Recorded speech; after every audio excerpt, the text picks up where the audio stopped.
Musketeers by Alexandre Dumas, Chapter 11, in which the plot thickens.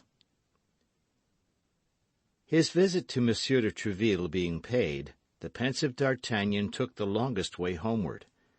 On what was D'Artagnan thinking that he strayed thus from his path, gazing at the stars of heaven and sometimes sighing, sometimes smiling? He was thinking of Madame Bonacieux. For an apprentice musketeer, the young woman was almost an ideal of love. Pretty, mysterious, initiated in almost all the secrets of the court, which reflected such a charming gravity over her pleasing features, it might be surmised that she was not wholly unmoved, and this is an irresistible charm to novices in love. Moreover, D'Artagnan had delivered her from the hands of the demons who wished to search and ill-treat her, and this important service had established between them one of those sentiments of gratitude which so easily assume a more tender character. D'Artagnan already fancied himself, so rapid is the flight of our dreams upon the wings of imagination, accosted by a messenger from the young woman, who brought him some billet appointing a meeting, a gold chain or a diamond. We have observed that young cavaliers receive presents from their king without shame. Let us add that in these times of lax morality they had no more delicacy with respect to the mistresses, and that the latter almost always left them valuable and durable remembrances, as if they essayed to conquer the fragility of their sentiments by the solidity of their gifts. Without a blush, men made their way in the world by the means of women blushing. Such as were only beautiful gave their beauty, whence, without doubt, comes the proverb, "The most beautiful girl in the world can only give what she has." Such as were rich gave in addition a part of their money, and a vast number of heroes of that gallant period may be cited who would neither have won their spurs in the first place, nor their battles afterward, without the purse, more or less furnished, which their mistress fastened to the saddle-bow. D'Artagnan owned nothing. Provincial diffidence, that slight varnish, the ephemeral flower, that down of the peach, had evaporated to the winds through the little orthodox counsels which the three musketeers gave their friend. D'Artagnan, following the strange custom of the times, considered himself at Paris as on a campaign, neither more nor less than if he had been in Flanders, Spain yonder, woman here. In each there was an enemy to contend with, and contributions to be levied. But, we must say, at the present moment D'Artagnan was ruled by a feeling much more noble and disinterested. The mercer had said that he was rich. The young man might easily guess that with so weak a man as Monsieur Bonacieux, an interest was almost foreign to this commencement of love, which had been the consequence of it. We say almost, for the idea that a young, handsome, kind, and witty woman is at the same time rich, takes nothing from the beginning of love, but on the contrary, strengthens it. There are in affluence a crowd of aristocratic cares and caprices which are highly becoming to beauty. A fine and white stocking, a silken robe, a lace kerchief, a pretty slipper on the foot, a tasty ribbon on the head, do not make an ugly woman pretty, but they make a pretty woman beautiful, without reckoning the hands, which gain by all this. The hands, among women particularly, to be beautiful, must be idle. Then D'Artagnan, as the reader, from whom we have not concealed the state of his fortune, very well knows, D'Artagnan was not a millionaire. He hoped to become one some day, but the time which in his own mind he fixed upon for this happy change was still far distant. In the meanwhile, how disheartening to see the woman one loves long for those thousands of nothings which constitute a woman's happiness, and be unable to give her these thousands of nothings. At least, when the woman is rich and the lover is not. That which she cannot offer, she offers to herself. And although it is generally with her husband's money that she procures herself this indulgence, the gratitude for it seldom reverts to him. Then D'Artagnan, disposed to become the most tender of lovers, was at the same time a very devoted friend. In the midst of his amorous projects for the mercer's wife, he did not forget his friends. The pretty Madame Bonacieux was just the woman to walk with in the Plain Saint-Denis, or in the fair of Saint-Germain, in company with Athos, Porthos, and Aramis, to whom D'Artagnan had often remarked this. Then one could enjoy charming little dinners, where one touches on one side the hand of a friend, and on the other the foot of a mistress. Besides, on pressing occasions, in extreme difficulties, D'Artagnan would become the preserver of his friends. And Monsieur Bonacieux, whom D'Artagnan had pushed into the hands of the officers, denying him aloud, although he had promised in a whisper to save him? We are compelled to admit to our readers that D'Artagnan thought nothing about him in any way, or that, if he did think of him, it was only to say to himself that he was very well where he was, wherever it might be. Love is the most selfish of all the passions. Let our readers reassure themselves. If D'Artagnan forgets his host, or appears to forget him, under the pretense of not knowing where he has been carried, we will not forget him, and we know where he is. But for the moment, let us do as did the amorous Gascon. We will see after the worthy mercer later. D'Artagnan, reflecting on his future amours, addressing himself to the beautiful night, and smiling at the stars, ascended the Rue Charis Midi, or Chase Midi, as it was then called. As he found himself in the quarter in which Aramis lived, he took it into his head to pay his friend a visit, in order to explain the motives which had led him to send Planchet with the request that he would come instantly to the mousetrap. Now, if Aramis had been at home when Planchet came to his abode, he had doubtless hastened to the Rue des Fossoyeurs, and finding nobody there but his other two companions, perhaps, they would not be able to conceive what all this meant. This mystery required an explanation. At least, so D'Artagnan declared to himself. He likewise thought this was an opportunity for talking about pretty little Madame Bonacieux, of whom his head, if not his heart, was already full. We must never look for discretion in first love. First love is accompanied by such excessive joy that unless the joy be allowed to overflow, it will stifle you. Paris for 2 hours past had been dark, and seemed a desert. 11 o'clock sounded from all the clocks of the Faubourg Saint-Germain. It was delightful weather. D'Artagnan was passing along a lane on the spot where the Rue d'Assas is now situated, breathing the balmy emanations which were borne upon the wind from the Rue de Vaugirard, and which arose from the gardens, refreshed by the dews of evening and the breeze of night. From a distance resounded, deadened, however, by good shutters, the songs of the tipplers, enjoying themselves in the cabarets scattered along the plain. Arrived at the end of the lane, D'Artagnan turned to the left. The house in which Aramis dwelt was situated between Rue Cassette and the Rue Servandoni.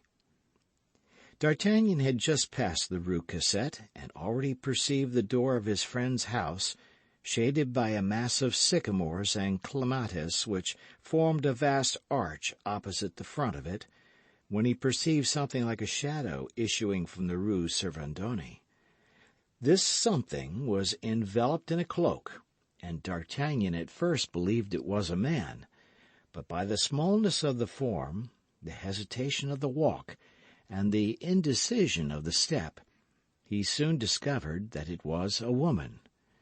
Further, This woman, as if not certain of the house she was seeking, lifted up her eyes to look around her, stopped, went backward, and then returned again. D'Artagnan was perplexed. "Shall I go and offer her my services?" thought he.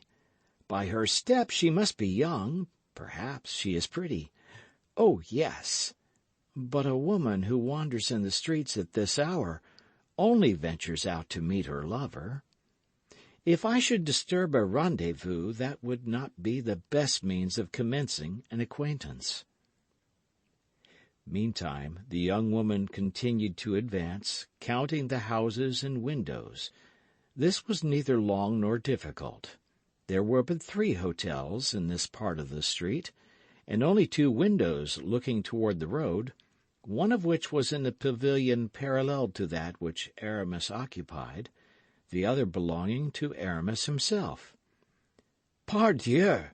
said D'Artagnan to himself, in whose mind the niece of the theologian reverted.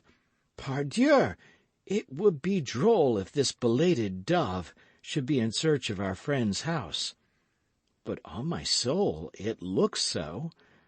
Ah, my dear Aramis, this time I shall find you out." And D'Artagnan, making himself as small as he could, concealed himself in the darkest side of the street near a stone bench placed at the back of a niche. The young woman continued to advance, and in addition to the lightness of her step, which had betrayed her, she emitted a little cough, which denoted a sweet voice. D'Artagnan believed this cough to be a signal. Nevertheless, whether the cough had been answered by a similar signal which had fixed the irresolution of the nocturnal seeker, or whether without the sage she saw that she had arrived at the end of her journey, she resolutely drew near to Aramis's shutter and tapped at 3 equal intervals with her bent finger. "Ah, this is all very fine, my dear Aramis," murmured D'Artagnan. "Ah, Monsieur Hypocrite, I understand how you study theology." The 3 blows were scarcely struck when the inside blind was opened, and a light appeared through the panes of the outside shutter. Ah, said the listener, "not through the doors, but through windows. Ah, this visit was expected. We shall see the windows open, and the lady enter by escalade. Very pretty." But to the great astonishment of D'Artagnan, the shutter remained closed. Still more, the light which had shone for an instant disappeared, and all was again in obscurity. D'Artagnan thought this could not last long, and continued to look with all his eyes and listen with all his ears. He was right.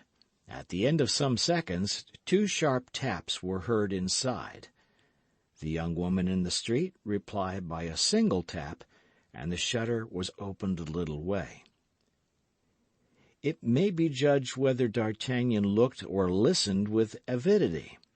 Unfortunately, the light had been removed into another chamber, but the eyes of the young man were accustomed to the night. Besides, the eyes of the Gascons have, as it is asserted, like those of cats, the faculty of seeing in the dark. D'Artagnan then saw that the young woman took from her pocket a white object, which she unfolded quickly, and which took the form of a handkerchief. She made her interlocutor observe the corner of this unfolded object. This immediately recalled to D'Artagnan's mind the handkerchief which he had found at the feet of Madame Bonacieux, which had reminded him of that which he had dragged from under the feet of Aramis.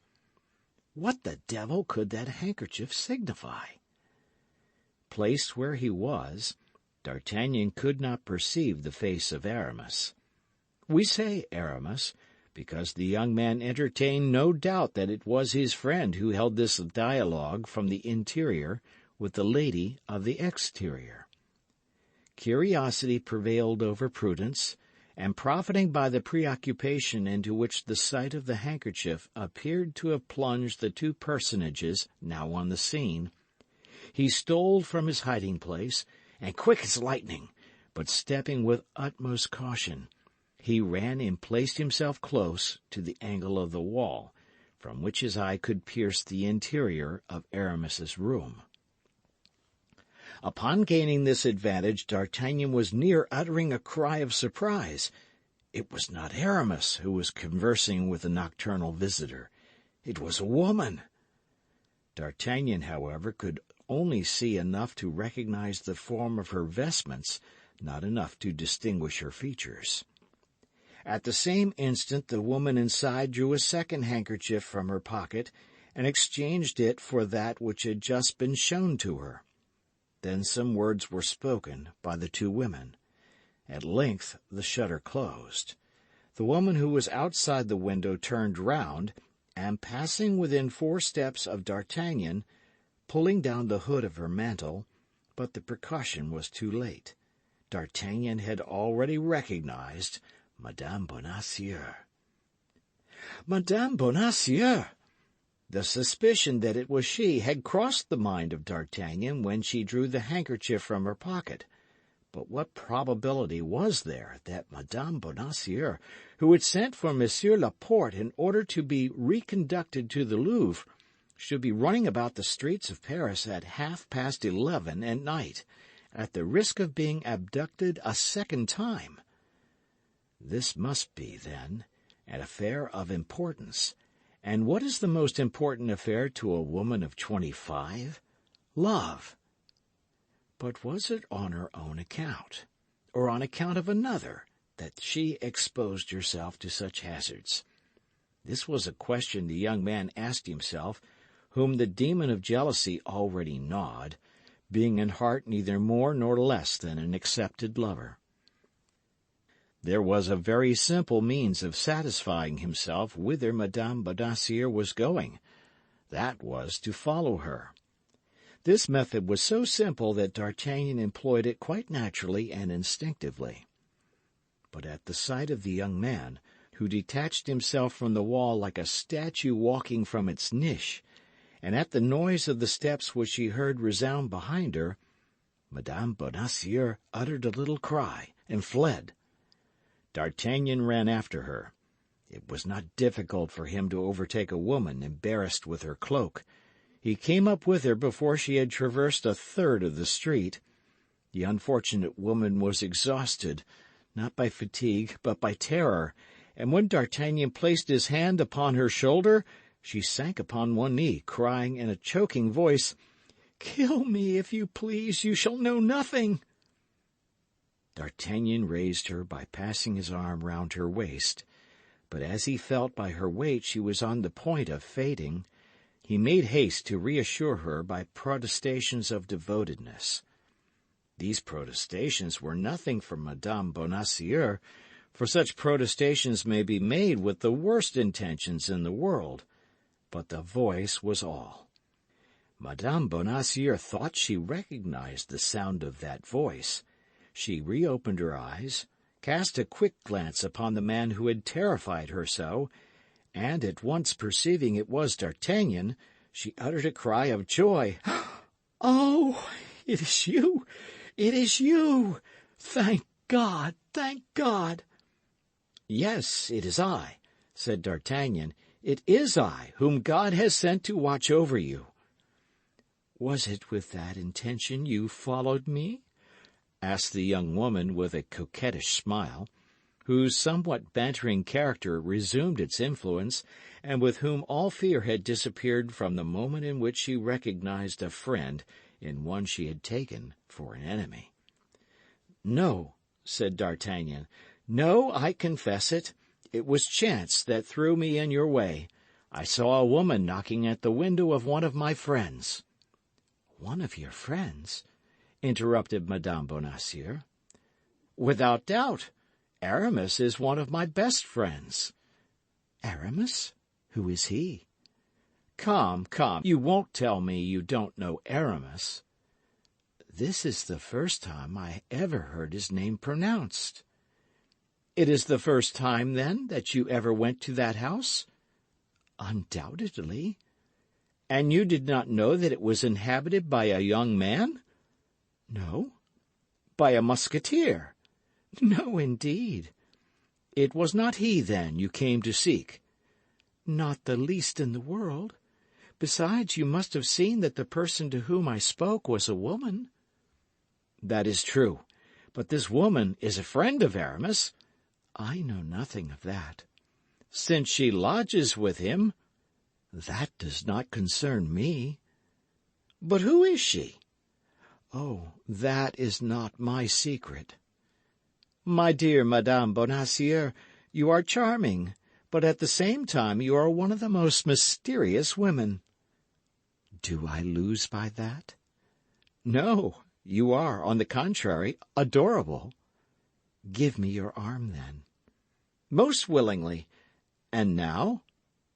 "Now escort me." "Where?" "Where I am going." "But where are you going?" "You will see, because you will leave me at the door." "Shall I wait for you?" "That will be useless." "You will return alone, then?" "Perhaps yes, perhaps no." "But will the person who shall accompany you afterward be a man or a woman?"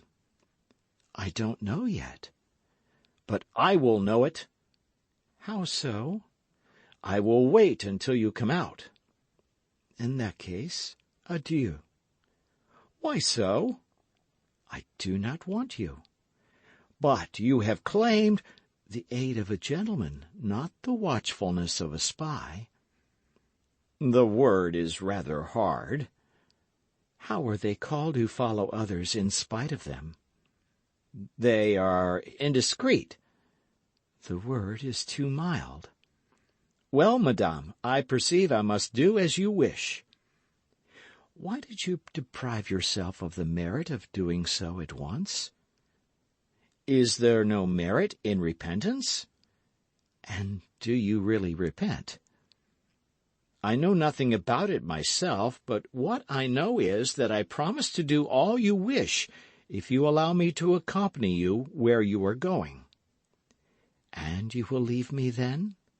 "Yes." "Without waiting for my coming out again?" "Yes." "Word of honour?" "By the faith of a gentleman. Take my arm and let us go." D'Artagnan offered his arm to Madame Bonacieux, who willingly took it, half laughing, half trembling, and both gained the top of Rue de la Harpe. Arriving there, the young woman seemed to hesitate, as she had before done in the Rue Vaugirard.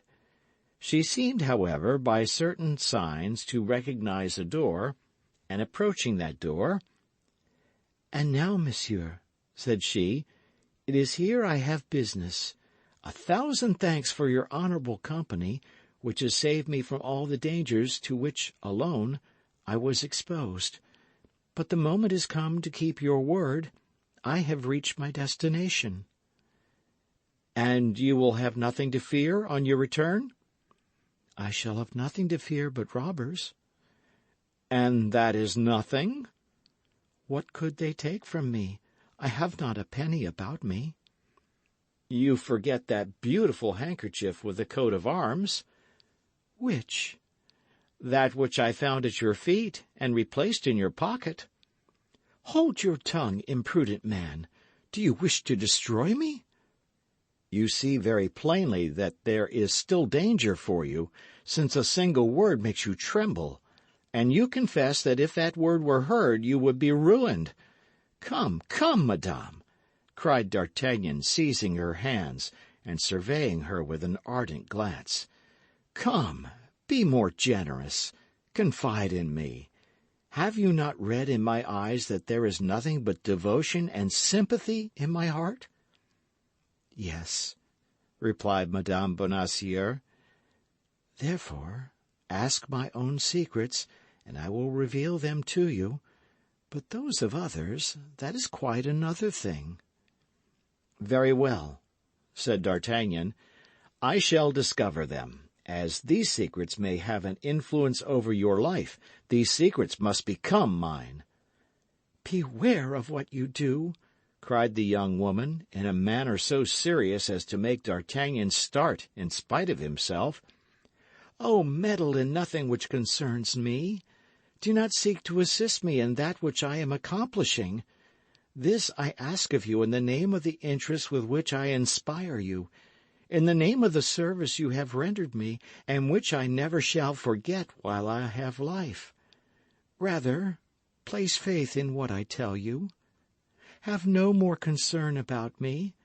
I exist no longer for you, any more than if you had never seen me. Must Aramis do as much as I, madame? Said D'Artagnan, deeply piqued. This is the second or third time, monsieur, that you have repeated that name, and yet I have told you that I do not know him. You do not know the man at whose shutter you have just knocked? Indeed, madame, you believe me too credulous. Confess that it is for the sake of making me talk that you invent this story and create this personage. I invent nothing, madame. I create nothing. I only speak that exact truth.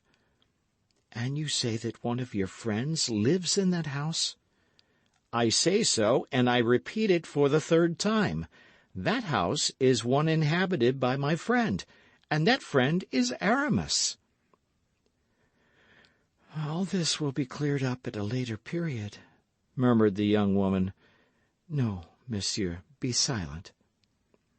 If you could see my heart, said D'Artagnan, you would there read so much curiosity that you would pity me, and so much love that you would instantly satisfy my curiosity. We have nothing to fear from those who love us. You speak very suddenly of love, monsieur, said the young woman, shaking her head. That is because love has come suddenly upon me, and for the first time, and because I am only 20. The young woman looked at him furtively. Listen, I am already upon the scent, resumed D'Artagnan. About 3 months ago I was near having a duel with Aramis concerning a handkerchief resembling the one you showed to the woman in his house, for a handkerchief marked in the same manner, I am sure. Monsieur, said the young woman, you weary me very much, I assure you, with your questions. But you, madame, prudent as you are, think, if you were to be arrested with that handkerchief, and that handkerchief were to be seized, would you not be compromised? In what way? The initials are only mine, C.B., Constance Bonacieux. Or Camille de Bois Tracy? Silence, monsieur! Once again, silence!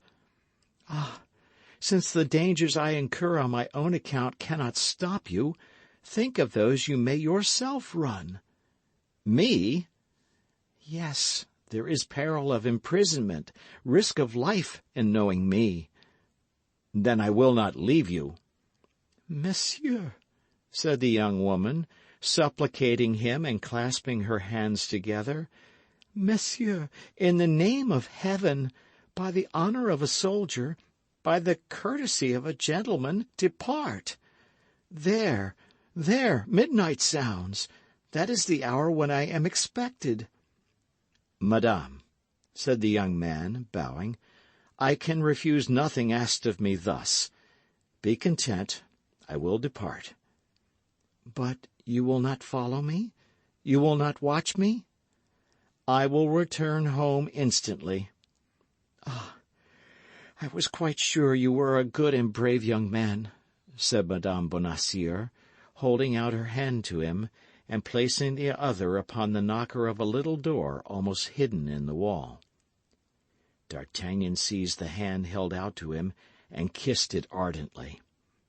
Ah, I wish I had never seen you, cried D'Artagnan with that ingenuous roughness which women often prefer to the affectations of politeness, because it betrays the depths of the thought and proves that feeling prevails over reason. Well, resumed Madame Bonacieux, in a voice almost caressing, and pressing the hand of D'Artagnan, who had not relinquished hers.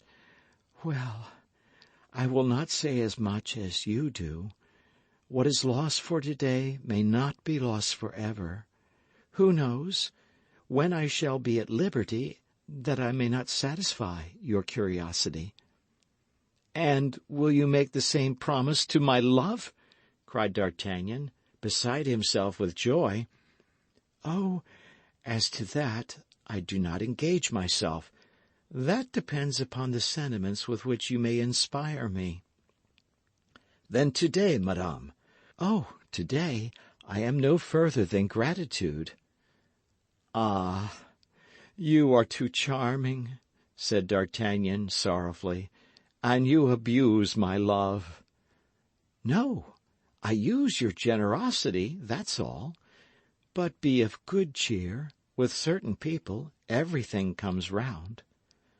"Oh, you render me the happiest of men! Do not forget this evening. Do not forget that promise." "Be satisfied. In the proper time and place I will remember everything. Now then, go. Go in the name of heaven. I was expected at sharp midnight, and I am late." "By 5 minutes." "Yes, but in certain circumstances 5 minutes are 5 ages." "When one loves."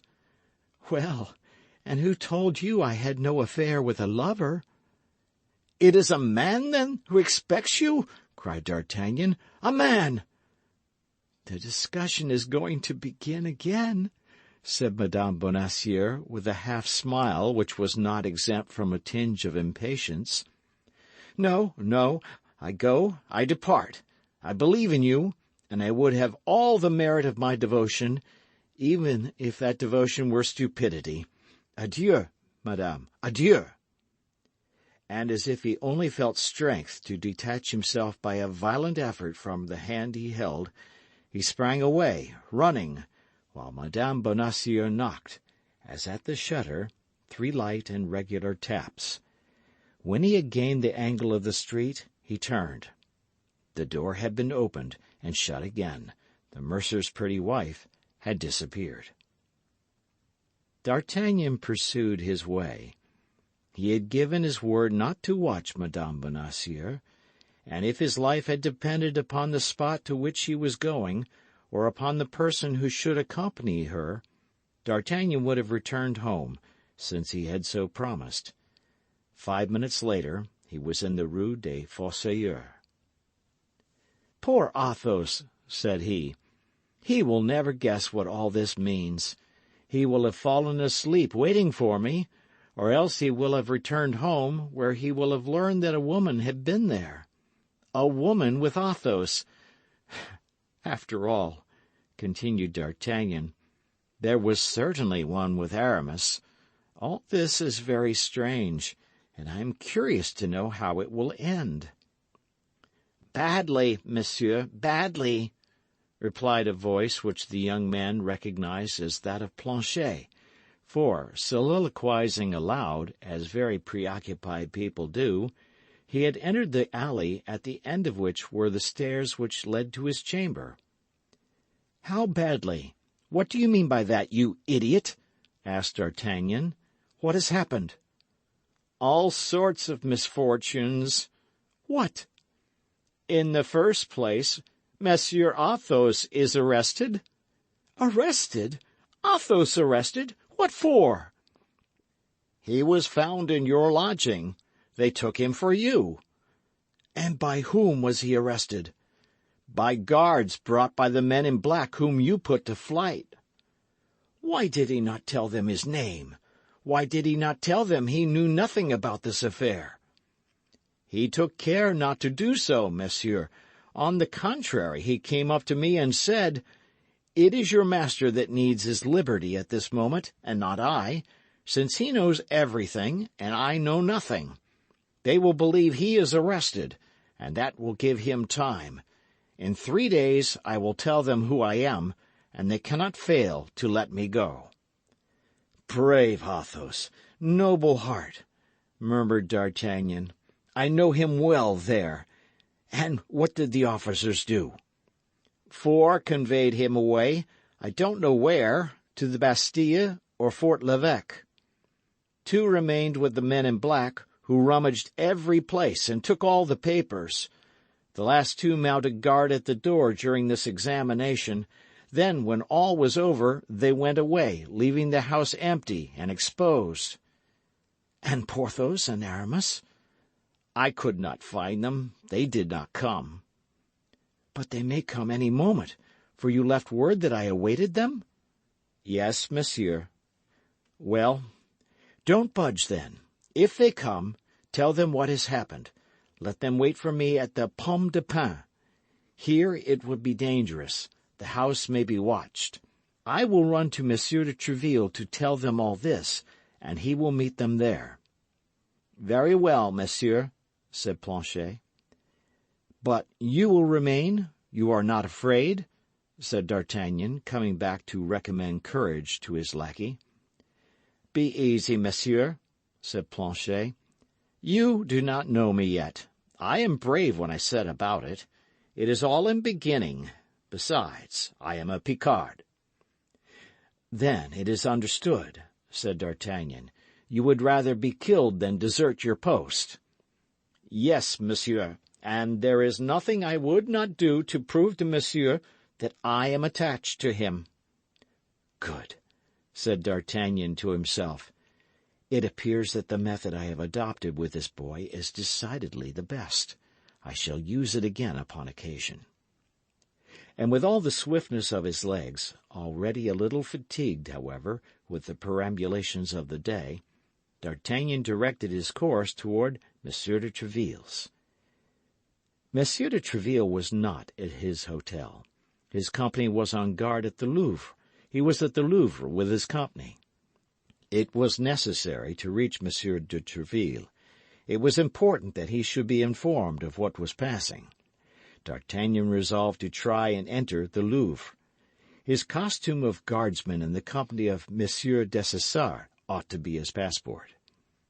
He therefore went down the Rue des Petits Augustins and came up to the quay, in order to take the new bridge. He had at first an idea of crossing by the ferry, but on gaining the riverside he had mechanically put his hand into his pocket and perceived that he had not wherewithal to pay his passage.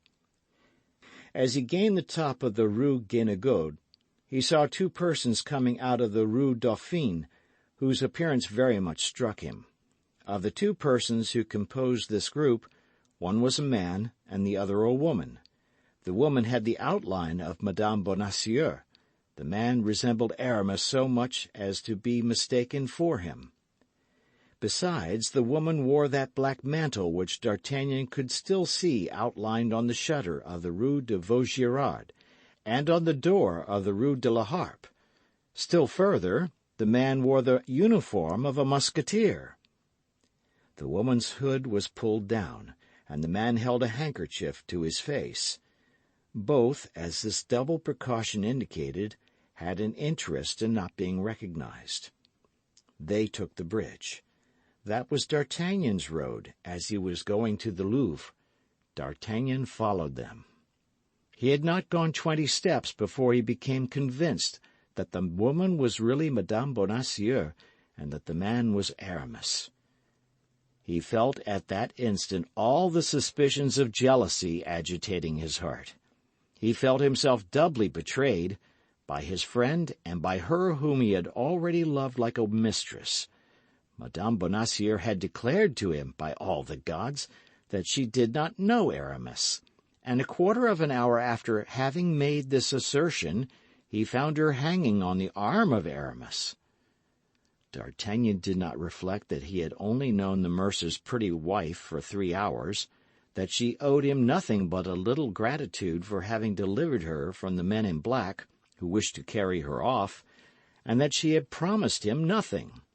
He considered himself an outraged, betrayed, and ridiculed lover. Blood and anger mounted to his face. He was resolved to unravel the mystery. The young man and young woman perceived they were watched, and redoubled their speed.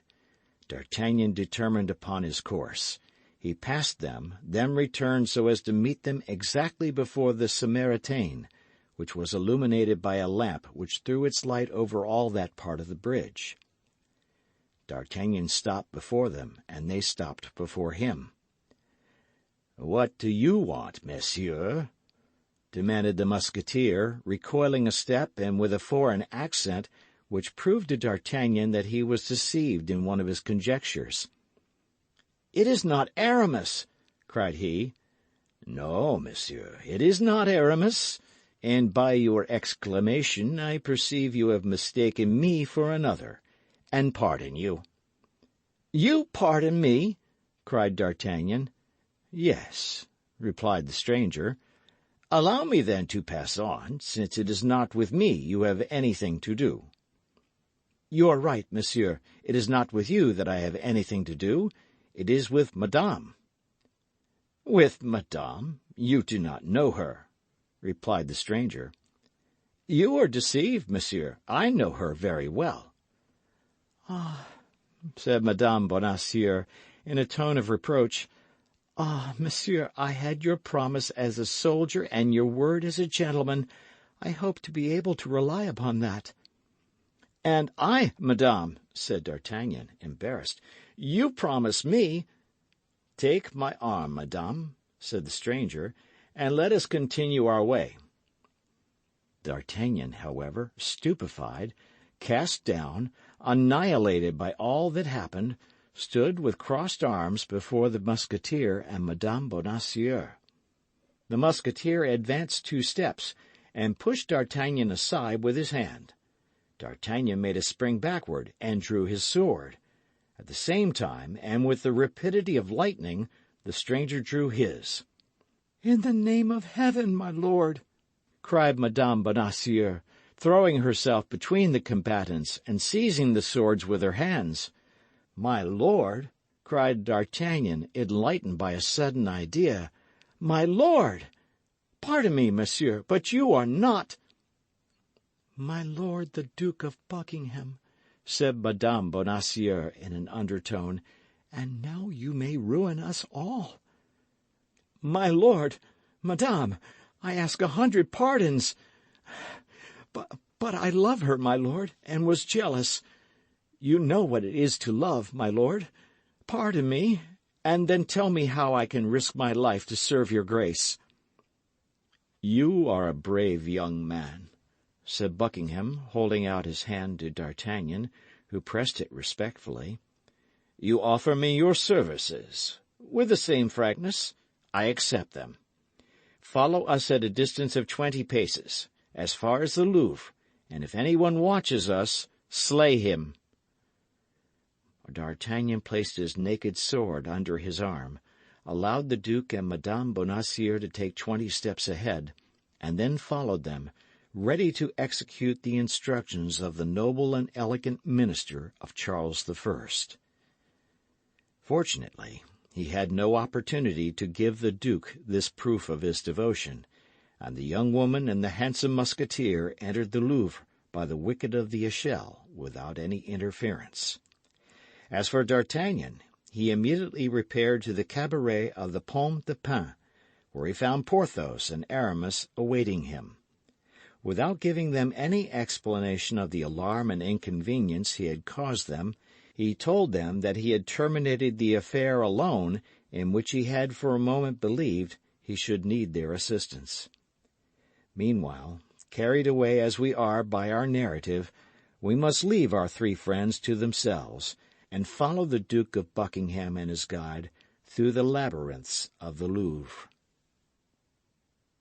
End of chapter.